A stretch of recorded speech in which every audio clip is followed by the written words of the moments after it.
Sergant arba patyrus traumą ir negalint dirbti, Anglijoje darbdavys gali mokėti tik valstybės nustatytą išmoką apie 100 svarų į savaitę. Bet laiku pasirūpinus pajamų draudimu, income protection, galima apsidrausti net iki 70% savo pajamų. Tokiu atveju, sergant ar patyrus traumą ir negalint dėl to dirbti, draudims išmok apdraustą pinigų sumą. Pajamų draudims turi atskiras sąlygas, visiškai kitokias negu gyvybės arba kritinių ligų draudimai.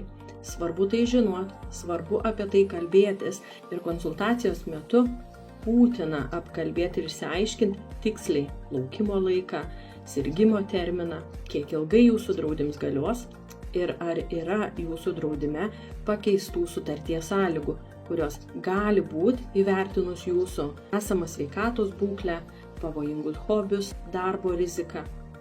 Būtent pajamų draudims užtikrin mūsų stabilias pajamas.